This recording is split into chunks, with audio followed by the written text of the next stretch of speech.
Donc, bonjour et bienvenue à toutes et à tous. Je suis Reda Sadki. J'ai le plaisir de vous souhaiter la bienvenue à cette séance qui est la poursuite des 4 webinaires d'information consacrés aux 4 lignes directrices qui forment l'armature de cette formation de certification de niveau 2 sur la réduction des inégalités et l'amélioration de la couverture vaccinale. Alors aujourd'hui, une séance avec un but très précis qui est donc d'épauler les apprenants qui ont décidé de développer un plan d'action autour d'une des lignes directrices, celle qui concerne la vaccination en milieu urbain. Pour nous épauler, Blanche Philomène Mélanga-Agna est avec nous. Bonjour et bienvenue, Blanche. Bonjour Reda, bonjour à tous les participants. Je suis ravi d'être avec vous aujourd'hui. Je vais essayer dans la mesure du possible de donner les indications dont vous avez besoin. On espère que ça va bien se passer. À vous. Merci. Donc, on présume que vous avez assisté à la première séance présentée par Blanche Agna sur cette question de la vaccination en milieu urbain. Vous avez déjà les informations et vous travaillez sur votre plan.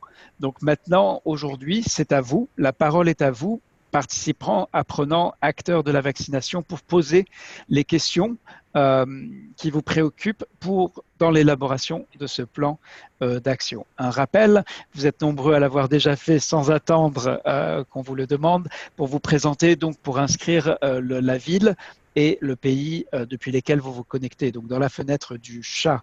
Maintenant, ce qui va être très important, c'est donc de poser des questions et je rappelle donc l'utilisation de l'outil questions-réponses. Vous le voyez ici, donc vous avez un petit bouton Q et R. Si vous êtes sur votre téléphone, vous voyez ici à l'écran à quoi ressemble l'interface. Vous cliquez sur ce bouton et c'est là que vous pouvez faire deux choses. D'abord, et peut-être le plus important, c'est commenter les questions qui ont déjà été posées. Bon, pas tout de suite, puisque pour l'instant, je ne vois qu'une seule question qui a été posée. Et ensuite, si personne d'autre n'a posé votre question, alors déposez-la. Je rappelle qu'il ne s'agit pas de questions d'ordre général sur la vaccination, ni même sur le cours, mais vraiment uniquement aujourd'hui de questions qui vous préoccupent dans l'élaboration de votre plan d'activité, plan d'action autour de cette question de la vaccination en milieu urbain. Alors, un rappel aussi du programme OMS Scholar. Donc, il y a aujourd'hui près de 15 000 membres du réseau scolaire qui reçoivent des informations du réseau. Il y a plus de 400 accompagnateurs et en tout et pour tout, les scolaires de l'OMS ont terminé plus de 2000 projets, ont développé plus de 2000 projets et environ 600 scolaires ont prêté serment pour mettre en œuvre, qui vont mettre en œuvre ces projets. Dans un premier temps, donc, nous avons eu des webinaires ouverts à tous et un webinaire sur chaque ligne directrice. Et maintenant, nous avons aujourd'hui un objectif très précis. Donc, l'occasion de poser vos questions à Blanche Agna, donc, qui est une personne référente de l'OMS pour la vaccination systématique, pour cette question de vaccination en milieu urbain notamment, et donc qui est au Bureau régional pour l'Afrique. Deuxièmement, une occasion pour avancer concrètement dans l'élaboration de votre projet créateur. Donc, si vous n'êtes pas apprenant au cours de certification de niveau 2, cette séance va vous permettre de vous donner un avant-goût à quoi ressemble ce projet, en quoi consiste-t-il, mais c'est le projet principal de la formation et l'ensemble des scolaires présents travaillent actuellement sur l'élaboration de ce projet. Donc, avancez comment? En posant vos questions et en expliquant comment vous abordez, où vous en êtes dans l'élaboration de projet pour solliciter le conseil et l'avis de Blanche Agna. Et enfin, bien sûr, en participant à cette séance, puisque, comme vous le savez, l'approche scolaire est vraiment basée sur le partage, l'échange, l'apprentissage avec les pairs, avec vos collègues, eh bien, vous allez aussi, à travers cette séance, entendre leur point de vue, peut-être le vôtre, en tout cas celui de certaines personnes qui poseront des questions et expliqueront où elles en sont dans leur projet. Donc, si vous avez loupé un ou plusieurs des webinaires, je vous encourage vivement à aller les consulter. Ils sont disponibles sur le site learning.foundation. Et donc ici, les webinaires 5, 6, 7 et 8 complètent, poursuivent un petit peu cette présentation initiale, les informations d'une ligne directrice, en apportant cette fois-ci l'occasion d'avoir vraiment un dialogue autour de l'élaboration concrète d'un plan d'action autour de chacune de ces thématiques. Avant que la question ne soit posée, bien sûr, les ressources, la ligne directrice sur la vaccination en milieu urbain, l'ensemble des ressources sont disponibles à cette adresse. Donc, je viens de taper dans le chat qui apparaît donc dans le jeu de diapositives. Voilà pour la présentation. Donc, on va d'abord regarder, consulter la question, et je vois donc une question de Yahouba Jaligé qui a déjà recueilli 8 votes. Alors, on va rentrer dans le vif du sujet, puisque c'est le principe de la séance aujourd'hui. Voyons si Yahouba Jaligé est en mesure de nous parler. Je vais maintenant couper ma vidéo par respect pour les personnes qui ont une bande passante qui rend onéreux une connexion vidéo. Et donc, j'active le micro de Yahouba Jaligé. Maintenant, Yahouba, si vous nous entendez, il est nécessaire d'activer le vôtre. On vous écoute. Allô, oui. Bonsoir Raïda. Oui, bonsoir. Dites-nous à partir d'où vous vous connectez. Bonsoir et quel est votre... à Blanche. Moi, c'est Yahouba Jaligé. Je me connecte.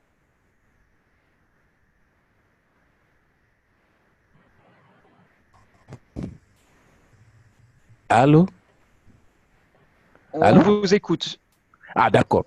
Donc, la question, parce que la dernière fois, on a beaucoup parlé parmi les problèmes que nous pose la vaccination dans le milieu urbain, il y avait les inégalités qui se posent généralement au niveau du milieu urbain. J'ai suivi à ce webinaire-là que la majorité de ceux qui sont affectés étaient constitués essentiellement des couches les plus pauvres. Et cela se vérifie à travers les bidonvilles et autres. Mais de plus en plus, nous avons dans nos villes, et notamment dans le contexte qui est le mien, une catégorie des populations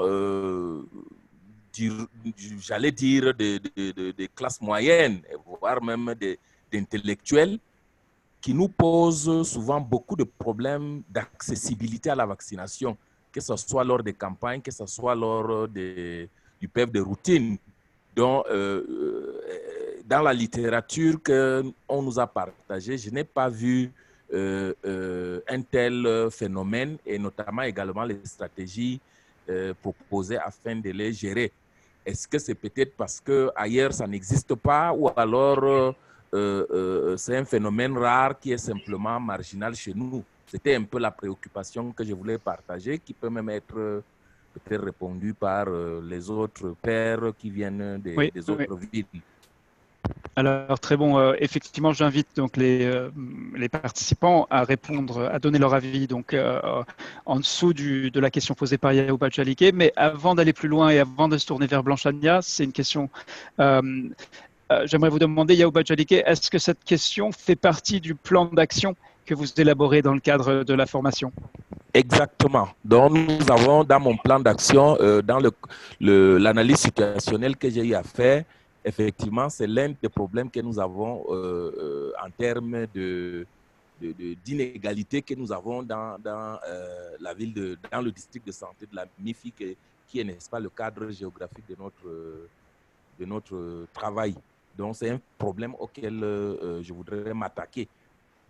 D'accord, oui, ok, très bien. Donc, c'est parfaitement en accord avec le but de cette séance, qui est donc d'apporter des éléments de réponse ou des pistes de réflexion. Alors, Blanchania, pour Yahouba Jaligé, donc, qui a décidé de s'intéresser à cette problématique et qui est un peu en mal, si j'ai bien compris, de ressources pour identifier des stratégies, des bonnes pratiques, peut-être par rapport à ces résistances en milieu urbain, mais pas forcément dans les couches les plus pauvres. Quel serait votre aiguillage et quel est l'état de la réflexion de l'OMS là-dessus, et quels seraient vos conseils ou avis sur cette question? Et s'il te plaît, Reda, sans vous couper, il y a même un de mes pairs qui a ajouté même un complément d'information à ma question, qui parle des personnels, même de santé. Parce qu'effectivement, Oui. même chez nous, nous avons beaucoup de ces cas, surtout les cliniciens qui ont généralement, qui constituent, n'est-ce pas, l'une des pesanteurs. Je crois que ça a été complété par deux d'entre eux. Oui, tout à fait. Blanche Ania? Oui, j'ai bien suivi la question. Merci pour cette question.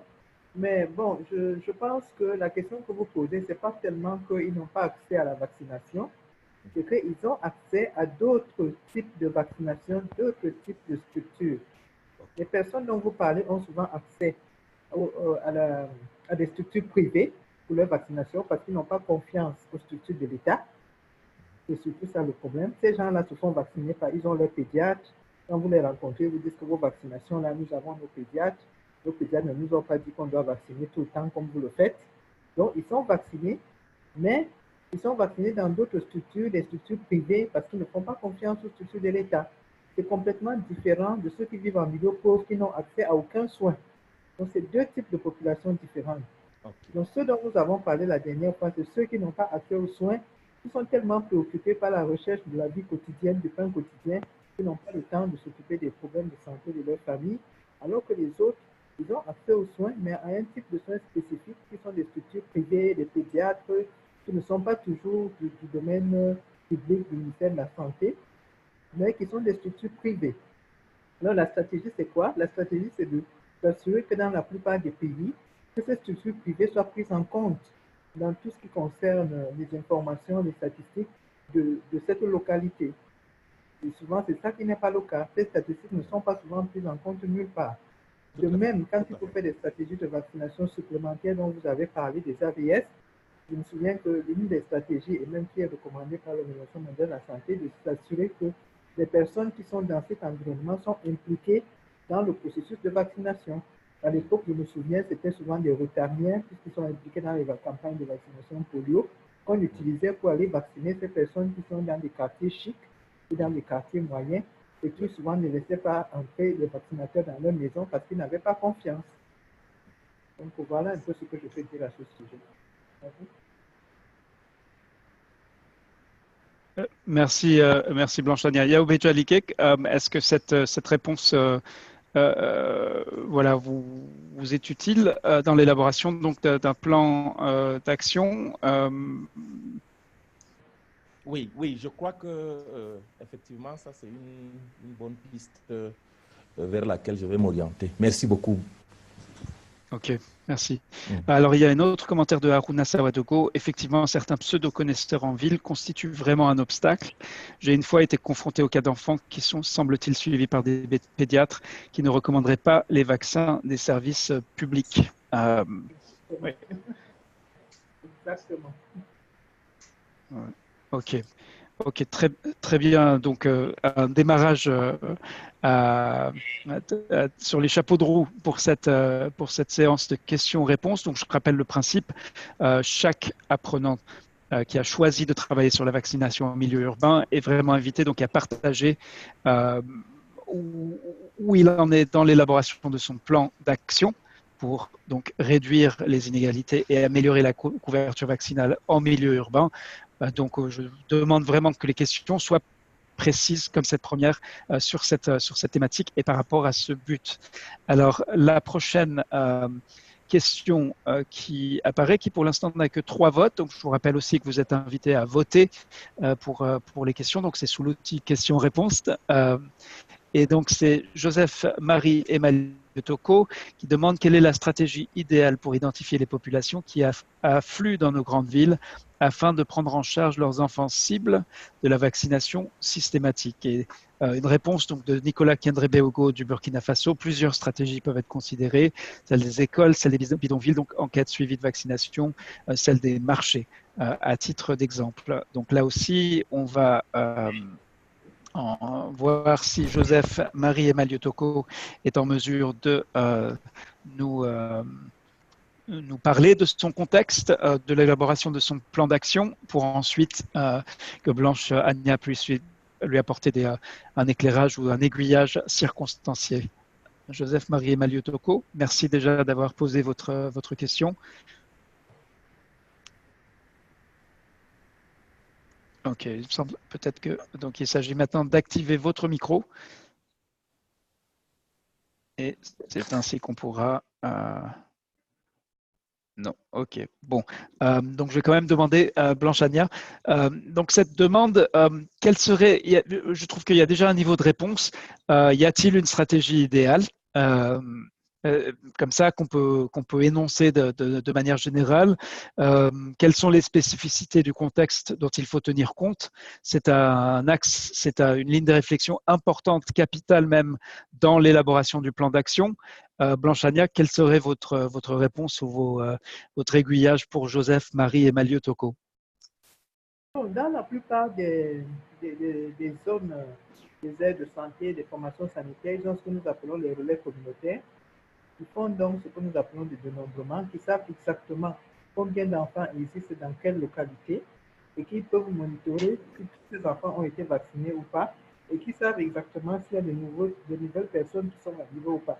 Donc, ce que je voudrais lui recommander, c'est de s'assurer que le système des relais communautaires qui sont au niveau de la communauté et qui vérifient que les enfants sont vaccinés, s'il y a de nouvelles personnes, s'ils ne sont pas vaccinés, tout ça là, que ce système fonctionne.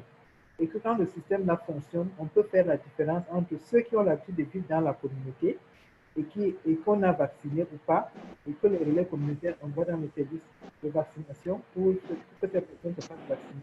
Et ceux qui n'ont pas l'habitude de vivre dans cette communauté-là, qui sont arrivés nouvellement et qui sont envoyés dans les formations sanitaires et qui normalement ne devraient pas être comptabilisés dans les statistiques de cette communauté parce qu'on risque de faire de faux chiffres. On risque de se retrouver avec 100%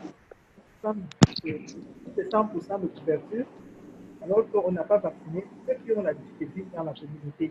Et c'est ce qui explique parfois qu'on se retrouve avec des épidémies, avec des couvertures de plus de 200%, parce qu'on n'a pas fait cette différence-là. Merci Blanche Ania. Alors, pour recadrer tout ça par rapport au but des apprenants, c'est d'élaborer un projet, un plan d'action. Et donc, votre outil de référence, c'est la grille critériée, mais la grille critériée est d'ordre général, puisque c'est la même grille qui est utilisée, quelle que soit la ligne directrice que vous avez choisie. Donc, pour reprendre cette question et pour reprendre donc l'aiguillage de Blanche Ania, donc il suggère des stratégies et des choses dont il faut tenir compte. Je rappelle donc aux apprenants que vous avez d'une part le kit de ressources sur la réduction des inégalités urbaines en matière de vaccination. Donc, c'est une série de vidéos et d'outils à télécharger, à regarder, à consulter pour vous aiguiller.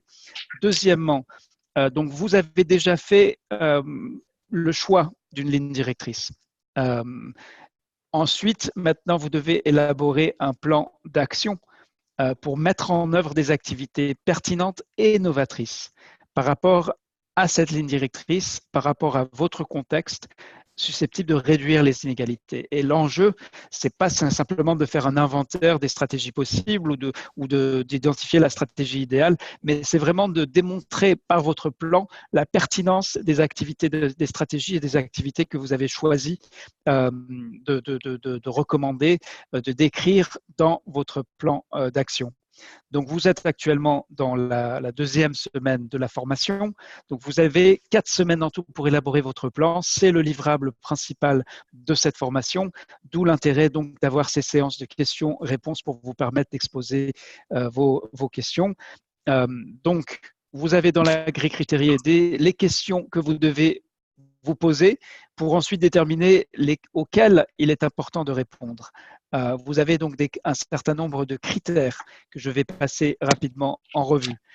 Donc, vous avez une introduction où là, par exemple, sur les 2 questions que nous avons examinées, dans l'introduction, bien sûr, avant de passer aux stratégies idéales par rapport aux populations qui affluent dans les grandes villes, il faut d'abord décrire ce contexte en ce qui concerne l'équité et la couverture vaccinale, mais aussi le milieu urbain et quel est cet afflux, à quoi ressemble-t-il d'un point de vue de santé publique, d'un point de vue de population, que signifie-t-il dans le contexte urbain.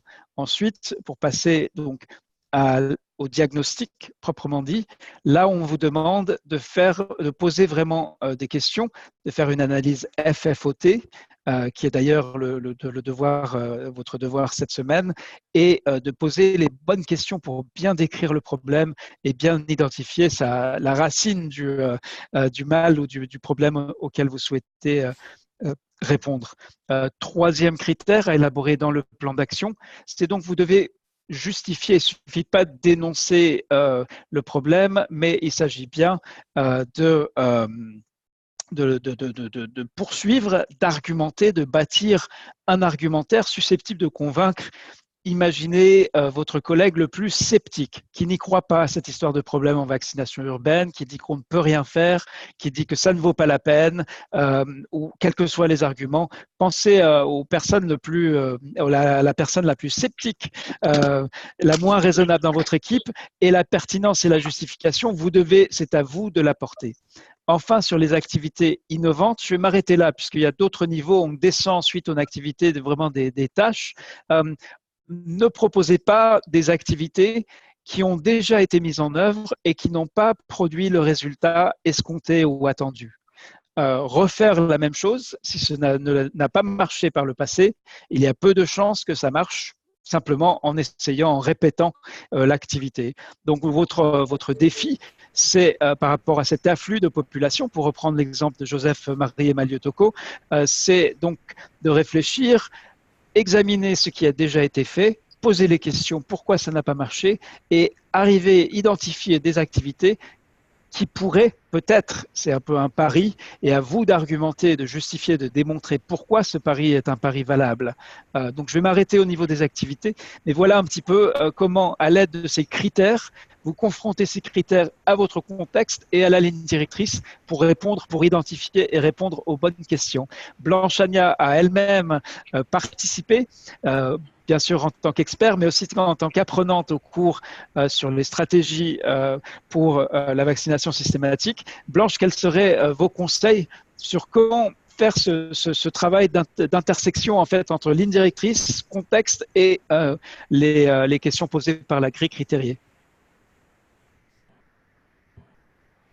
Bon, je pense que, merci. Je pense que ils ont tous les outils dont vous avez parlé. Donc, je pense que la première chose, c'est de lire attentivement tous ces outils-là. Parce que si on veut faire ça sans avoir lu les outils, ça va être compliqué. On va se rendre compte qu'on n'est peut-être pas dans les orientations qu'on donne dans tous les documents que vous avez donnés. Donc, il faut lire tous les documents. Et maintenant, sur la base de ces documents, essayez de voir comment vous pouvez donc élaborer le contexte par rapport aux orientations qui sont données dans les documents. Donc, si on a bien lu tous ces documents-là, et maintenant, si on est coincé, c'est là où on peut aussi entrer dans la communauté et essayer de poser des questions à vos pairs, à ceux qui vous encadrent et tout ça là pour voir comment faire. Et je pense que le secret, c'est vraiment de lire tout ce qui est donné comme orientation et surtout se focaliser sur le document qui se rapproche le plus du projet que vous avez choisi. Merci Blanche. Alors, je vois José Bier donc a rejoint notre séance. Bonjour et bienvenue. Joseph Bier, donc vous êtes au bureau IST à Ouagadougou et vous êtes aussi vous-même ancien scolaire ayant participé à plusieurs formations. Quels seraient vos conseils sur comment procéder pour l'élaboration du projet Creator en ce qui concerne spécifiquement cette question d'inéquité en milieu urbain?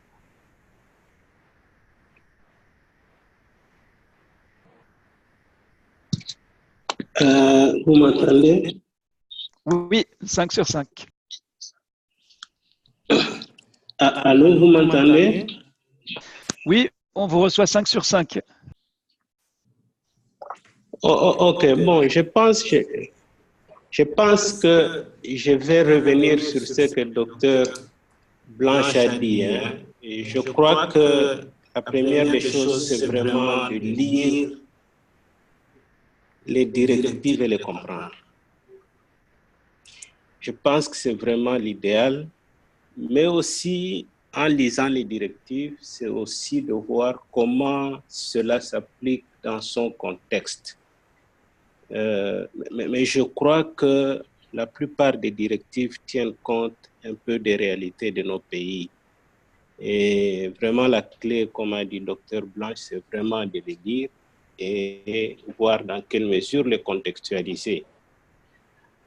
Mais aussi, peut-être, j'aimerais ajouter une chose, c'est l'approche d'analyse situationnelle qui est la clé vraiment de tout le processus même de planification.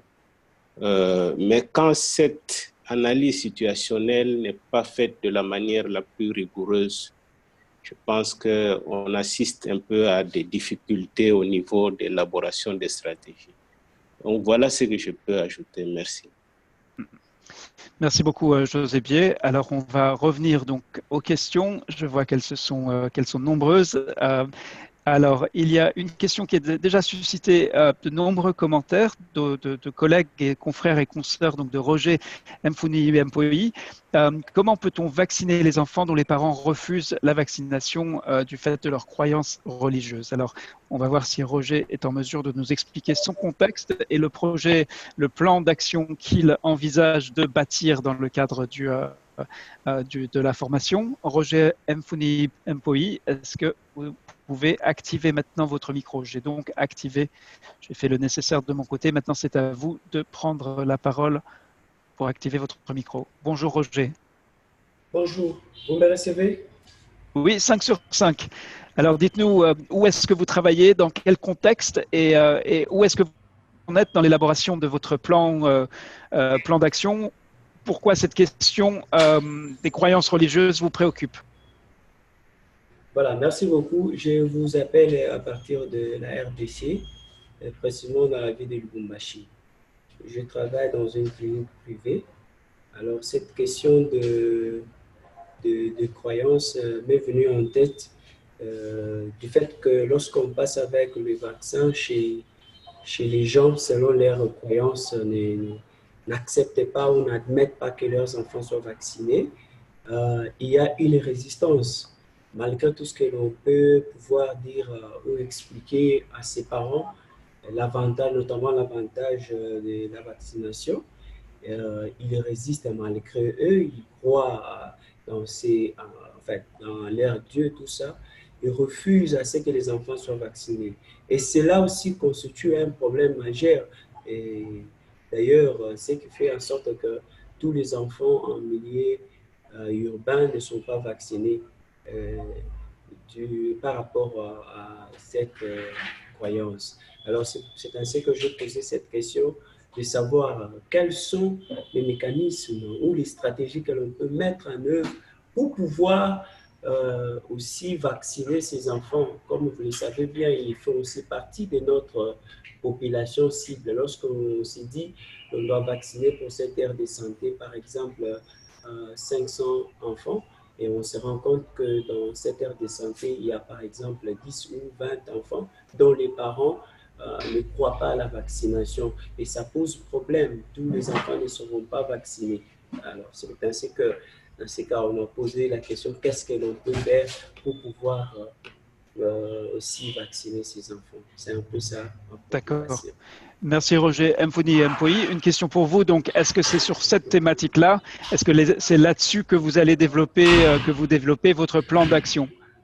Oui, je pense que c'est sur ça que je vais développer mon plan d'action. Je veux me mettre sur ça. D'accord. D'accord. Donc là, nous sommes dans la semaine 2. Il vous reste 2 semaines. Est-ce que vous avez déjà bien relu la ligne directrice et la grille critériée pour vous y préparer? Non. Franchement, je n'ai pas encore bien lu. Je vais me mettre au travail cette semaine pour pouvoir essayer d'avoir un peu des idées claires là-dessus. D'accord. Alors, je vous encourage vivement à ne pas tarder parce qu'effectivement, sur une question sensible comme celle-ci, il est évident qu'apporter des réponses, élaborer des stratégies novatrices, cela mérite de la réflexion, cela mérite de l'analyse et c'est pour vous épauler donc que je vais maintenant me tourner d'abord vers Blanche Chania et ensuite vers José Biais pour vous aiguiller sur ces questions. Oui, en tout cas, je suis allô? Oui, donc je me tourne vers Blanche Tania. Ok. Blanche, sur cette question donc des refus ou de l'hésitation par rapport à la vaccination qui a une base, un fondement dans les croyances religieuses. Donc, peut-être qu'il faudrait qu'il précise dans quel cadre, parce que ces refus, souvent, c'est dans le cadre des campagnes de vaccination. Et il me semble que ces projets qu'on développe, c'est pour la vaccination de routine. Donc, il faudrait peut-être qu'il précise si c'est vraiment pour la routine qu'il est en train de faire ça. En tout cas, ce que je sais, c'est que habituellement dans les campagnes de vaccination, ce sont on a souvent ce genre de refus, mais avec toutes les campagnes qu'il y a eu à Mini, il y a une stratégie qu'on appelle la gestion préventive des refus qui fait qu'avant la campagne, il y a eu un mécanisme qui s'est mis en place pour préparer et éviter ça. Donc, de moins en moins, on a ces refus parce qu'on a déjà fait une cartographie des refus et on a identifié où est-ce qu'on a l'habitude d'avoir des refus. On a travaillé en amont de la campagne de manière à ce qu'au moment où on fait les refus, au moment où on fait la campagne, on a une diminution de ces refus et on utilise même ces personnes avec lesquelles on a pu gérer les refus qui deviennent maintenant les ambassadeurs de la vaccination. Donc ça, c'est l'une des stratégies que j'ai utilisées. Blanche, je suis désolé, mais il y a plusieurs apprenants, ainsi que Gilles Milval à Genève, qui demandent si vous pourriez vous rapprocher de votre micro. On a du mal à vous entendre. Ah, ok. D'accord. C'est mieux maintenant? C'est beaucoup mieux. Merci beaucoup. Ah, d'accord. Donc, je disais que l'apprenant n'a pas précisé si cette thématique qu'il est en train de faire, c'est pour la vaccination de routine ou bien si c'est pour les campagnes. Tel qu'il la décrivait, j'ai cru comprendre que c'est les campagnes. Je vais donner les deux cas de figure. Comme je disais, pour les campagnes, avec toutes les campagnes qu'on a eu à mener, que les pays ont eu à mener, ils ont mis en place ce qu'on appelle un mécanisme de gestion préventive des cas de refus. Donc, ça fait qu'avant la date de la campagne, on a mis en place des mécanismes qui permettent qu'on va réduire considérablement les cas de refus qu'on avait identifiés lors des précédentes campagnes parce qu'au fil des ans, ils ont développé une cartographie de ces refus-là. Et maintenant, quand on fait la campagne et qu'on a pu identifier, on a pu gérer les refus, habituellement, ces personnes dont on a géré les refus sont utilisées maintenant comme ambassadeurs pour pouvoir promouvoir la vaccination. Donc ça, c'est l'une des stratégies qui est très souvent utilisée.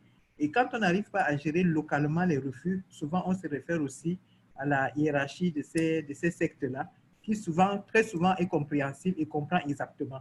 Parfois, ce sont des faux refus dus au fait qu'on n'a pas bien expliqué, parce que nous aussi, nous personnels de santé, parfois on ne passe pas bien le message. On s'est rendu compte que dans la plupart des cas, quand on a bien expliqué, ces gens-là comprennent. C'est vrai, il existe encore des refus catégoriques, mais ça vient avec le temps, ou bien il y en a qui, franchement, selon leur conception de la vie, il n'y a pas de vaccination. Ces cas-là sont vraiment marginaux. Mais la plupart des cas, on a pu gérer. Maintenant, dans la routine, je n'ai pas connaissance vraiment de cas sérieux de refus. Je n'en ai pas connaissance. Peut-être que José en a connaissance. Moi, je sais que ce qu'il décrit, c'est habituellement pendant les campagnes. À vous. Merci Blanche. José, sur cette question, et effectivement, plusieurs points importants soulignés par Blanche. Merci. Ok, mais je pense que Blanche ça a dit vraiment l'essentiel. C'est l'approche préventive basée sur une très bonne analyse situationnelle, surtout en essayant de comprendre les raisons. Je crois que ça, Blanche l'a dit clairement. Et c'est vrai que c'est souvent dans la campagne, parce que aussi, il faut avouer que cette approche de campagne, c'est souvent les services qui vont vers les populations. Ce ne sont pas les populations qui viennent vers le service. Et je pense que quelque part, il y a un peu comme un forcing, si je peux l'exprimer ici, dans le sens que parfois, les gens ne comprennent pas pourquoi on va vers eux alors habituellement des stratégies de prévention en amont, comme elle dit, vraiment comme je. Parce que si ces gens refusent, il y a une raison. Il y a une raison et il faudrait comprendre d'abord pourquoi. Voilà un peu ce que je peux ajouter à vous. Merci José. Très bien. Alors, on va poursuivre donc avec les questions qui sont remontées à la surface, si je puis dire. Une question de Lucas Kamga. Alors, allons voir Lucas,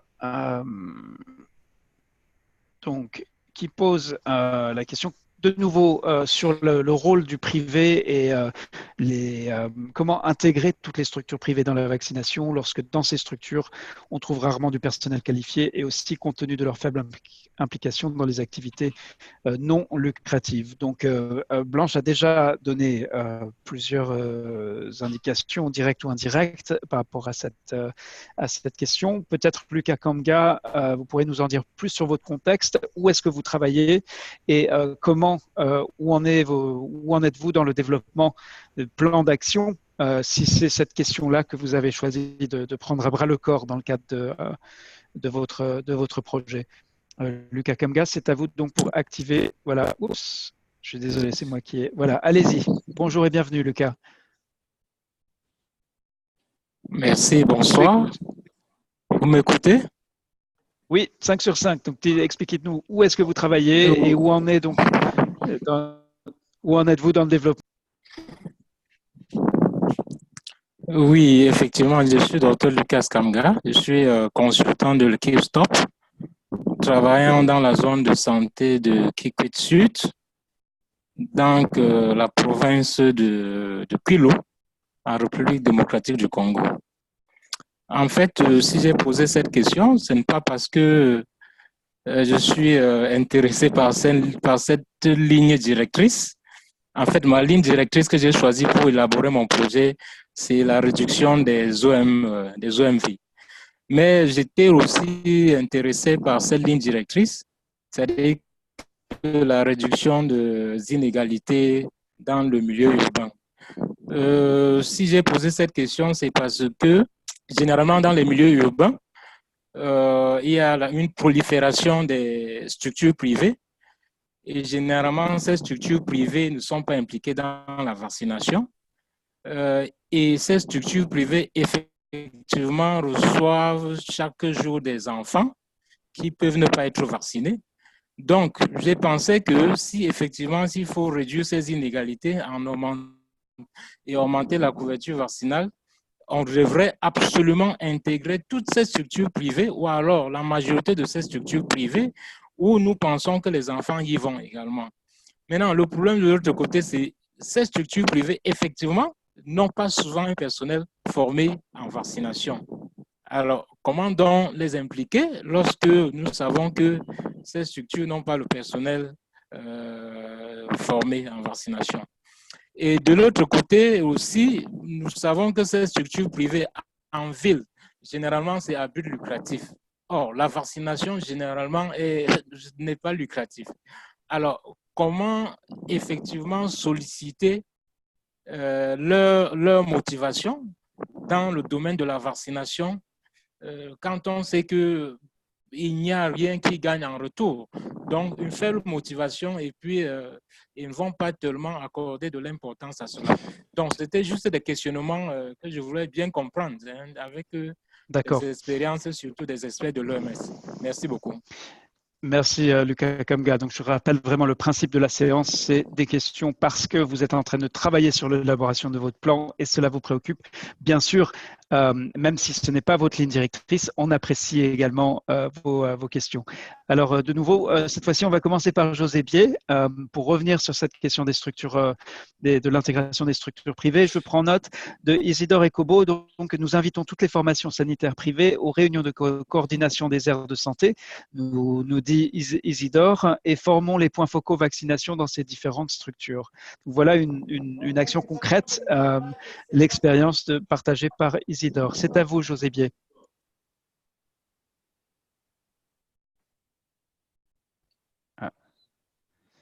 José, est-ce que vous êtes en mesure de nous parler? Ok, bah ça. Ok, en attendant, on va. Oui, on vous écoute, José, sur cette question. Oui, en fait, ce que je voulais peut-être rappeler sur cette question, c'est qu'il y a toute une procédure d'implication des structures privées. Il y a un document même que l'OMS a élaboré qui donne la démarche pour impliquer une structure privée. Donc, il y a vraiment des étapes à suivre. Je ne sais pas, peut-être ce document vous ne l'avez pas, mais je pourrais toujours vous l'envoyer pour que vous puissiez partager avec les collègues. Et je pense que vraiment c'est clair. Il y a peut-être l'une ou l'autre chose qui ont déjà été évoquées justement en suivant les collègues et leurs interventions.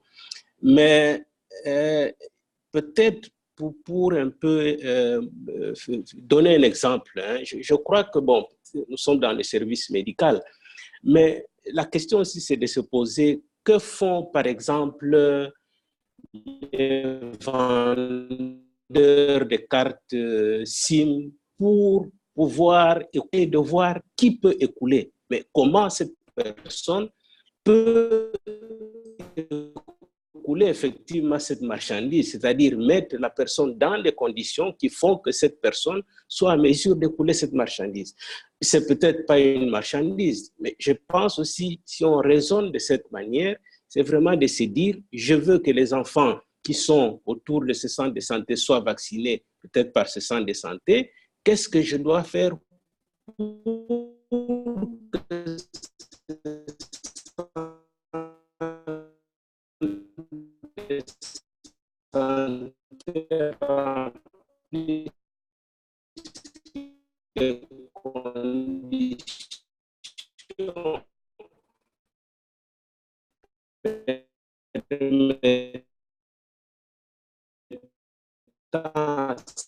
que que les enfants qui sont tout autour vaccinés, au mal, elle est insuffisante sur certains points, mais notre objectif en tant que ministère de la Santé, c'est de relever ce défi pour faire que ces structures soient des structures viables et qui contribuent à la santé des enfants dans nos pays. Donc, voilà un peu ce que je peux dire. Mais vraiment, cette idée de prendre les structures privées toujours du mauvais côté, je crois qu'on doit faire un effort pour changer cette vision. Merci. Merci José, je vois également et j'apprécie énormément, je tiens à reconnaître donc la participation des confrères et consoeurs qui répondent aux questions également en apportant leur expérience. C'est précieux et je vous encourage. Je sais que c'est pas évident de suivre en même temps donc notre propos et de lire les commentaires et les questions, mais je vous encourage vivement à le faire. Il y a des perles qui peuvent se trouver et qui peuvent vous donner des idées si pour votre propre plan d'action, si vous en inspirez, n'oubliez pas, et c'est une règle capitale donc du code de conduite des formations scolaires, n'oubliez pas de citer vos sources. Donc si par exemple l'exemple donné par Isidore Ekobo vous semble pertinent et vous l'intégrez à votre projet comme une proposition d'activité, n'oubliez pas de le citer. Je rappelle donc de nouveau, vous voyez ici devant vous à l'écran donc le chapitre 4, le critère numéro 4 de la grille critériée qui définit un petit peu la structure de votre plan d'action. Et vous voyez donc qu'il est nécessaire non pas seulement d'élaborer, de décrire des activités, mais de les justifier et donc de présenter des arguments convaincants. Donc, pourquoi est-ce que ce que vous proposez de faire est susceptible d'aider à atteindre le résultat attendu? Cela doit être une préoccupation constante dans l'élaboration de votre projet. Il ne suffit pas simplement de reprendre ce qu'on a déjà fait, d'autant moins si ce qu'on a déjà fait n'a pas permis d'atteindre le résultat attendu. Donc, il y a une cohérence logique à avoir avec soi-même et à exprimer, à articuler dans ce plan autour de cette justification et pourquoi vous pensez que ces activités sont les bonnes. De nouveau, prenez l'exemple, imaginez votre collègue, le collègue qui doute de tout et c'est à vous, à ce collègue Thomas, de lui apporter donc des preuves ou une justification, quelque chose de crédible. Alors, une question suivante. Donc, oui, de nouveau, donc de Peng Dewende Maurice. je ne vois pas, Sawadogo, qui pose la question comment assurer efficacement une recherche active des perdus de vue de la vaccination en milieu urbain. Alors, on va, puisqu'il nous reste 15 minutes dans cette séance, je ne vais pas me tourner vers Peng Dewende et Maurice Sawadogo. On va passer directement à Blanche, Anya et ensuite José Bier, donc pour des conseils, aiguillages, des pistes de réflexion, des exemples qui pourraient épauler Peng Dewende et Maurice Sawadogo dans l'élaboration de son plan s'il recherche des stratégies pour arriver à assurer cette recherche active des perdus de vue. Blanche Anya, c'est à vous et ensuite à José.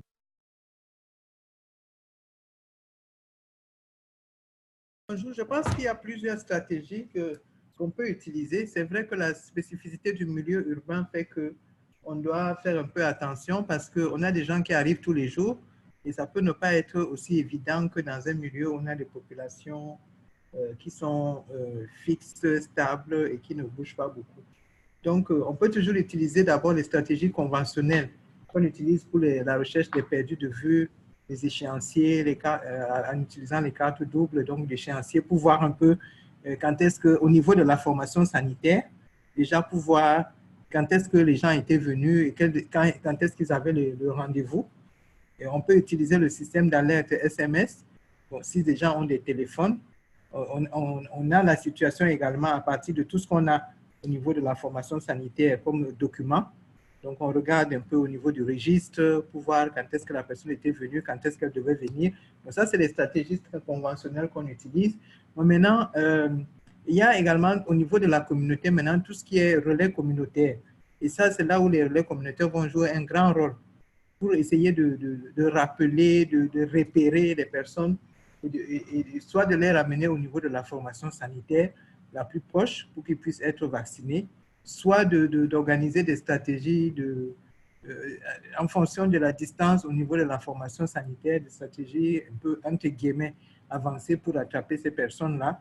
Parce que, comme on le dit, les personnes en milieu urbain bidonville sont beaucoup plus préoccupées dans la recherche du pain quotidien par rapport à la recherche de la santé, du bien-être des enfants. Donc, on est obligé d'utiliser des stratégies qui peut-être ne sont pas toujours conventionnelles ou dire qu'on va les attendre dans les formations sanitaires peut ne pas toujours être une bonne stratégie. Donc, soit on va utiliser peut-être des postes avancés pour pouvoir essayer de voir comment rattraper ces personnes-là. Bref, on est obligé d'utiliser avec ces personnes-là une combinaison de plusieurs stratégies. On ne peut pas utiliser des stratégies conventionnelles qu'on utilise dans des milieux normaux, mais on est obligé d'utiliser une combinaison de stratégies pour pouvoir être sûr qu'on atteint tous ces enfants. À vous. Merci Blanche Anya. José Bier.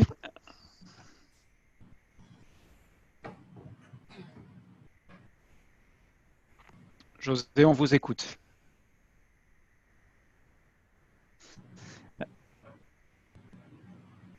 Oui, José Bier, est-ce que vous nous entendez? Est-ce que vous êtes en mesure de compléter donc l'intervention de Blanche Anya? Je vois de nouveau des contributions d'Isidore Egopo, Jean-Paul Kanda, Ndi Boua Longi, Franck Mongawanen Goyem Mukimbi, Nicolas Kenrebeogo, Techno P702 Aruna Sawadogo. Je vous invite donc à lire ces commentaires provenant donc d'autres de collègues, de confrères et de consoeurs avant qu'on passe à la question suivante. Et comme il nous reste 12 minutes, j'aimerais marquer une pause pour vous permettre de noter. Donc, je vais rappeler comment ça marche. Donc, vous trouvez le petit pouce ici, à côté des questions qui vous semblent les plus intéressantes, puisqu'il nous reste 10 minutes. Donc, appuyez le pouce levé pour qu'on puisse prendre les questions qui vous intéressent le plus. Donc là, il y a 44 questions et la question qui a recueilli le plus de votes n'en a que 4. Donc, je vous encourage à prendre à parcourir, scanner rapidement les questions et lorsque vous voyez une question qui vous intéresse, allez-y avec le pouce levé pour qu'on puisse faire ressortir les questions qui intéressent le plus grand nombre. Pour l'instant, on a le sentiment que ce groupe voilà, ne trouve pas son compte dans les questions posées. Si vraiment vous ne trouvez pas votre question, posez-la, mais vu l'heure tardive, il vaut mieux voter pour une question et pour faire remonter les meilleures questions vers le haut. Donc, voilà, et je note donc Lucas Kamga qui exprime un sentiment sans doute partagé. Merci pour les réponses et les commentaires des uns et des autres. Je suis ravi pour les réactions. Alors je vois, ça commence à venir. Alors je vois des commentaires également que je vous invite à relire tranquillement. C'est vrai qu'on va très vite dans ces séances. Il faut arriver à suivre. Je vois de nouveau une question sur la protection des enfants hors du PEV, donc de familles aisées. Je vois donc Techno Y2 en analysant les données urbaines qui pose la question de la qualité des données. Ramazani qui pose la question de la communication. Agnès Elena Sagou qui pose la question donc de nouveau des établissements privés. Décidément, cette question-là préoccupe énormément donc les apprenants qui s'intéressent au milieu urbain. Ce que je vais faire, c'est me tourner vers Blanche. Alors, je vois Blanche et José en espérant qu'il pourra de nouveau intervenir. Blanche, en parcourant ces questions dans les questions-réponses, quels sont les conseils, l'aiguillage qu'il vous semble important de donner aux apprenants qui ont pour tâche, dans les 2 semaines qui viennent, d'élaborer un plan d'action concret, crédible, précis pour faire la différence en matière donc, de vaccination en milieu urbain.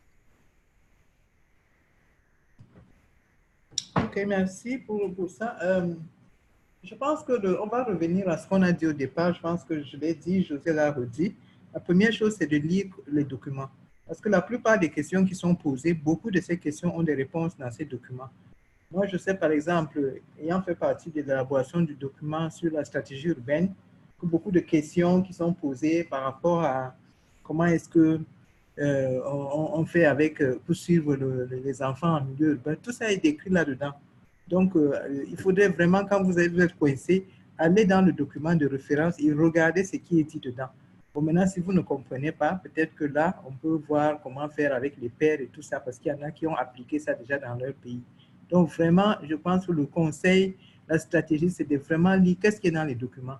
Et dans ces documents, on a essayé d'être le plus concret possible. Il y a des exemples concrets. Donc, je pense que ces documents vont vraiment aider à la plupart des questions qui ont été posées ici. Je vois aussi des questions sur les problèmes de données. Donc, ça aussi, c'est l'une des préoccupations des programmes de santé, pas seulement du PEV. Ça aussi, il y a des orientations dans ces documents-là. Comment on fait quand on n'arrive pas à avoir des données de qualité, des données fiables? Comment on fait? Il y a même tout un document que j'ai vu qui est posté sur le guide, comment le guide sur le dénominateur qui peut aider également à avancer dans ce dossier-là. Donc, vraiment, l'aiguillage que je voudrais donner aux uns et aux autres ici, c'est que la plupart des documents qui ont été postés contiennent les informations que vous êtes en train de rechercher. Donc, la première chose à faire, c'est aller sur le document, regarder si la thématique, la question que vous vous posez n'est pas bien développée dans le document. Et ce n'est qu'après ça, maintenant, que vous pouvez poser la question. Merci. À vous. Merci beaucoup, Blanche-Ania. Et effectivement, j'encourage vivement donc, les apprenants, lorsque vous avez constitué votre candidature pour cette formation, comme vous savez, avec un nombre important de candidats, l'OMS vous a sélectionné. On vous a d'ores et déjà donné les liens vers les lignes directrices et on vous a encouragé vers leur lecture. Donc, il n'y a pas d'économie d'effort possible en la matière. Il faut prendre le temps de lire pour comprendre les recommandations élaborées qui recensent, qui récapitulent, qui synthétisent vraiment les meilleures recommandations disponibles, les meilleures réponses aux questions qu'on a pu élaborer jusqu'ici. Je vais d'ailleurs, pour enfoncer le clou, si je puis dire, me tourner vers Palen Fodraman, donc qui est membre de l'équipe scolaire, pour lui demander, lui qui est aussi ancien scolaire, quelle est son approche lorsqu'il s'agit d'élaborer un plan d'action comme celui-ci? Quels sont les conseils qu'il souhaite donner donc aux apprenants? Comment concrètement est-ce qu'on s'y prend pour élaborer un plan comme celui-là? Merci Reda, bonjour à tout le monde. Merci à Dr Dier et à Dr Blanche pour toutes ces explications. Pour l'élaboration du plan, moi je dirais pour appuyer déjà ce qui a été dit, l'analyse contextuelle. Parce que pendant longtemps ou dans certaines situations, on pense pouvoir écrire un plan ou définir une stratégie seul dans un endroit, dans son coin, je le dirais. Mais avec les cours scolaires et ce qui est demandé, c'est toujours de bâtir une bonne analyse situation. Tout ce que nous proposons doit être étayé par des faits. Bon, même si on a des assumptions par rapport à certaines choses, il faut qu'on aille confronter ça à une réalité de terrain pour dire je pensais que le problème c'était ceci. Effectivement, en échangeant avec les concernés, en regardant la documentation, en lisant les rapports, vraiment le problème est ça. Et dans les propositions, nous émettons des hypothèses, nous faisons un premier jet de propositions, mais après, encore, c'est avec les acteurs que nous essayons de voir est-ce que la proposition est tangible, est-ce qu'elle a du sens, est-ce qu'elle va permettre de répondre à la préoccupation des concernés. Donc, moi, je conseille aux collègues de ne jamais s'écarter du volet contextuel de l'approche qu'ils sont en train de mettre sur place. Merci. Merci Palenfo. Et donc, cette analyse situationnelle ou contextuelle, elle se fait dans les 3 premiers chapitres de votre plan d'action. Il y a une introduction, donc pour décrire ce qui est pertinent, pas de copier-coller, c'est inutile, mais un résumé synthétique après avoir réfléchi à votre contexte, à la ligne directrice, aux résultats, à avoir essayé d'imaginer quels résultats pourrait être atteint à travers le plan. Deuxième partie, c'est vraiment le diagnostic, donc l'analyse des forces, des faiblesses, des opportunités, des menaces qui se posent face à ce contexte, face à cette problématique sur laquelle vous essayez d'élaborer des solutions. Et ensuite, de fixer un objectif, mais fixer un objectif qui est pertinent et qui se justifie au regard de votre analyse, au regard du diagnostic et du contexte plus général que vous avez décrit. Donc il y a une cohérence, une séquence logique dans l'élaboration avant d'arriver aux activités. Donc il ne s'agit pas d'aller piocher un peu des activités ici ou là, mais plutôt à travers cette analyse de situation, de contexte, cette analyse du problème, arriver à identifier ensuite, tester les activités existantes, tester les activités dont vous avez entendu parler à travers notamment ces séances et posez-vous la question en quoi pourrait-elle faire la différence, comment pourrait-on les piloter avant de rentrer, puisqu'il s'agit d'un cours niveau 2, jusqu'au niveau du plan de descendre jusqu'au niveau du plan de tâches, de réfléchir aussi à quoi va ressembler la mise en œuvre et ensuite évidemment comme pour tout plan d'action, comment est-ce qu'on saura si ça marche ou pas, quel suivi, quelle évaluation. On attend bien sûr dans ce cours niveau 2 un niveau d'analyse et de description, un niveau de proposition, de capacité, de cohérence et de logique supérieur à celui qu'on attendrait dans un cours de niveau 1. Donc je vois, tout commence par la lecture, il n'y a pas d'économie à faire sur ce plan-là. Je vais donc recueillir, je vois de nombreuses mains levées, je vais me retourner donc vers les questions. Et je vois donc une question sur donc les préjugés ou l'hésitation par rapport à la vaccination dans les milieux urbains défavorisés, la qualité des données de la communication. Ok, au niveau des votes, ça n'a pas beaucoup changé.